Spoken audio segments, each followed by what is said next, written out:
Film की शुरुआत होती है एक खूंखार रेगिस्तान से। इस रेगिस्तान के बीचों बीच एक कंपनी आई होती है जो कि यहाँ से तेल निकालना चाहती थी, पर इनकी ये इन्फॉर्मेशन गलत थी क्योंकि यहाँ पर तेल था ही नहीं। इसीलिए ये लोग अब वापिस जाना चाहते थे। इनको लेने के लिए कंपनी एक प्लेन भेजती है। इस प्लेन के पायलट का नाम फ्रैंक था और उसके साथ उसका को पायलट भी था। और अब सभी वर्कर्स अपना अपना सामान लेकर प्लेन में बैठ जाते हैं, जिसके बाद प्लेन उड़ान भरती है। और तभी अचानक से रास्ते में भयंकर तूफान आ गया था, जिसे देख फ्रैंक का को पायलट कहता है कि हमें अपने प्लेन को एक बार लैंड कर देनी चाहिए और तूफान रुकते ही हम दोबारा से उड़ान भर लेंगे। लेकिन फ्रैंक उसकी बात नहीं मानता और इस विशाल तूफान में फंस जाते हैं। ये रेडियो की मदद से संपर्क करते हैं, लेकिन कोई संपर्क नहीं हो पा रहा था इस विशाल तूफान की वजह से। प्लेन के इंजन में रेत जाने की वजह से इनका इंजन खराब हो जाता है और प्लेन को ज्यादा दूर तक नहीं उड़ा सकते थे। इस वजह से फ्रैंक सबसे कहता है कि हमें इमरजेंसी प्लेन को लैंडिंग करनी होगी, पर प्लेन को नीचे उतारना इतना आसान नहीं था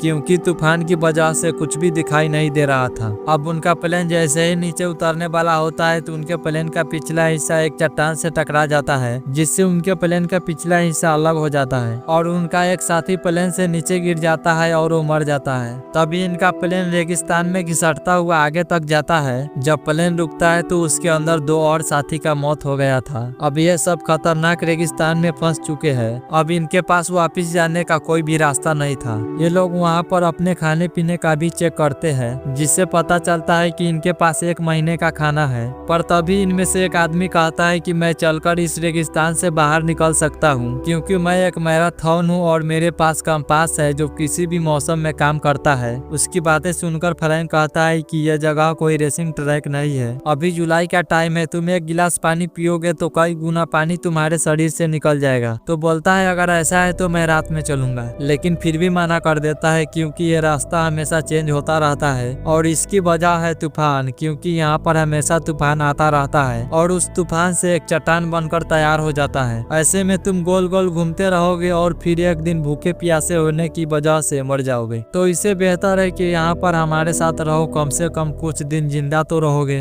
वो मान जाता है क्योंकि सबको अपनी जान प्यारी है। अब उसी रात जब सब सो रहे होते हैं तो बाहर तूफान के कारण मौसम खराब हो जाता है और तभी इनमें से एक आदमी जिसका नाम जॉन डेविस होता है वो बाहर टॉयलेट करने के लिए निकलता है, लेकिन तभी उसका पैर एक पत्थर से टकरा जाता है, जिस वजह से वो रेत में लुढ़कता हुआ नीचे गिर जाता है और इस तूफान में कुछ भी दिखाई नहीं देता। तभी मदद के लिए चिल्लाता है, लेकिन कोई नहीं सुन पाता, जिससे वो रास्ता भटक जाता है। सुबह जब सब उठते हैं तो देखते हैं इनका एक साथी गायब था। ये सब लोग उनको ढूंढते हैं, पर उस आदमी का तो कहीं नामो निशान नहीं था क्योंकि वो रेत में ही दफन हो गया था। पर तभी इनके ग्रुप में से एक लड़की फ्रैंक के पास जाती है और उससे पूछती है कि क्या हमें यहाँ से कोई बचाने भी आएगा या नहीं, जिस पर पायलट कहता है कि इसका कोई पता नहीं, जिससे लड़की थोड़ी उदास हो जाती है क्योंकि हम अपने रास्ते से पूरी तरह से भटक चुके हैं। अगर कोई हमें ढूंढने भी आएगा तो नहीं ढूंढ पाएगा। और अब सभी की उम्मीदें भी टूटने लगती है कि कोई भी उन्हें यहाँ से लेने के लिए नहीं आएगा। इसीलिए 2 लोग पैदल निकलने का निर्णय करते हैं। जब वो अपने साथ पानी ले जाने लगते हैं तो पायलट बोलता है कि कोई भी यहाँ से पानी नहीं ले जाएगा, जिससे इनके बीच हाथापाई हो जाता है, जिस वजह से उनका पानी नीचे गिर जाता है। तभी इनके ग्रुप का एक आदमी आता है जिसका नाम एलियट था। इनके पास आता है और इन सब से कहता है कि मेरे पास एक आइडिया है जिससे हम सबकी जान बच सकती है। वो कहता है कि हम अपने टूटे हुए प्लेन से एक नया प्लेन बना सकते हैं। फ्रैंक कहता है कि तुम प्लेन के बारे में क्या जानते हो? वो कहता है कि मैं प्लेन डिजाइन किया करता था। दरअसल यहाँ पर एलियट के बारे में कोई भी नहीं जानता था कि वो कौन है और वो कहाँ से आया है, क्योंकि वो इस कंपनी में अभी नया आया था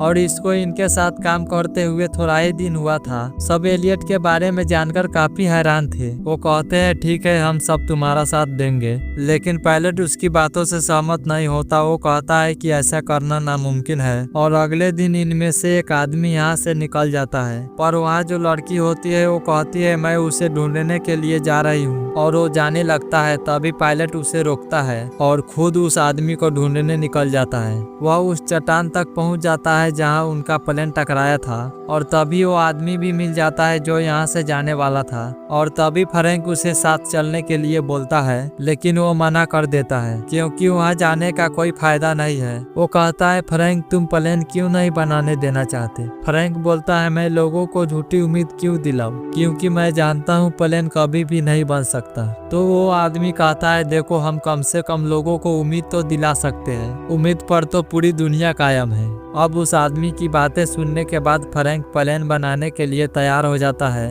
अब ये दोनों उस जगह पर आ जाते हैं जहाँ इनके बाकी साथी होते हैं। इसके बाद ये लोग प्लेन बनाना शुरू कर देते हैं। ये दिन में काम नहीं करते क्योंकि यहाँ बहुत ज्यादा गर्मी होता है, तो दिन के बजाय ये लोग रात में काम करते हैं। इनकी परेशानी तब बढ़ जाता है जब उनका तेल जिसे वो आग जलाने और प्लेन उड़ाने के लिए रखे हुए थे उस पर वेल्डिंग करते समय चिंगारियां गिर जाता है और वहाँ एक जोरदार धमाका हो जाता है। हालांकि इस ब्लास्ट में किसी की जान नहीं जाती, लेकिन इनका सारा का सारा तेल बर्बाद हो जाता है। अब इनके पास उतना ही तेल बचा होता है जिससे ये सब एक बार उड़ान भर सकते हैं और यहाँ से निकल सकते हैं। अब ये लोग रात के बजाय दिन में काम करते हैं, लेकिन दिन में बहुत ज्यादा गर्मी होता है, फिर भी ये लोग हिम्मत नहीं हारते और काम करते रहते हैं। अब जब इन्होंने प्लेन को रिबिल्ड करना स्टार्ट किया है तो एक विंग को जोड़ना जरूरी है। इनके पास सिर्फ एक ही मौका है, अगर विंग गिर गया तो ये लोग प्लेन को दोबारा से नहीं बना सकते क्योंकि इनके पास क्रेन नहीं है। यह विंग को धीरे धीरे ऊपर से नीचे की तरफ करते हैं, लेकिन अचानक से वो चैन टूट जाता है जो विंग को होल्ड किए हुए थे। विंग नीचे की तरफ घिसकता हुआ आता है और सीधा प्लेन से टकरा जाता है। ये देखकर सब हैरान रह जाते हैं। प्लेन के अंदर इनका एक दोस्त पहले से होता है जिसका काम था उस विंग को बोल्ट से जोड़ना। जब विंग गिरता है और वह बाहर आता है और कहता है कि मैंने काम मुकम्मल कर दिया। असल में विंग को जहाँ पर सेट करना था वो उसी जगह पर जाकर गिरता है जहाँ पर लगना चाहिए था।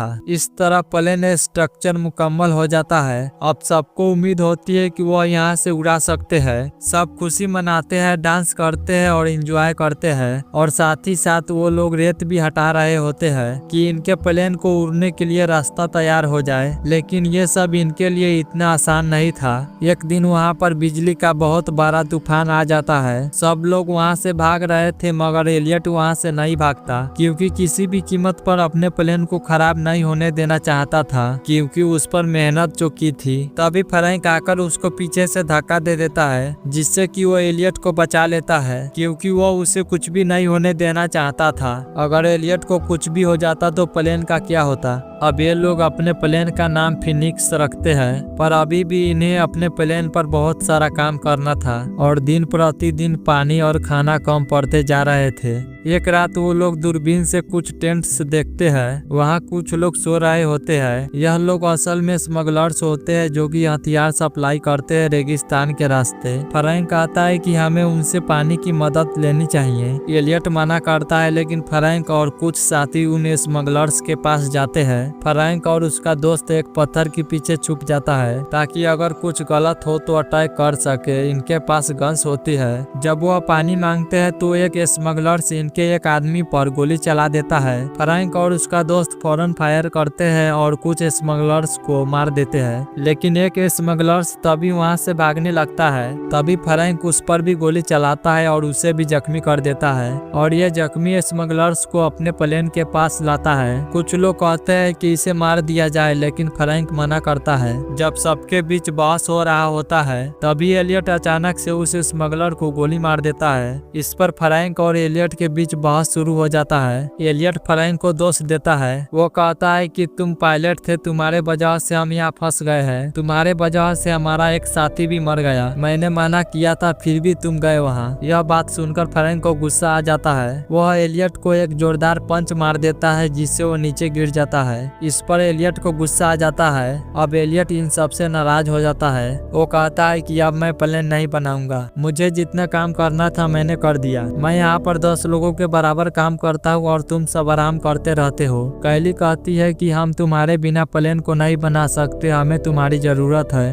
वो कहता है कि अगर सब मुझसे रिक्वेस्ट करेंगे तभी मैं इस प्लेन को बनाऊंगा, और सबको उनसे रिक्वेस्ट करनी पड़ती है, यहाँ तक कि फ्रैंक को भी। फ्रैंक कहता है कि तुम ही यहाँ का बॉस हो, प्लीज इस काम को खत्म करो। एलियट मान जाता है। फिर सब मिलकर दोबारा से प्लेन बनाने के काम में लग जाते हैं।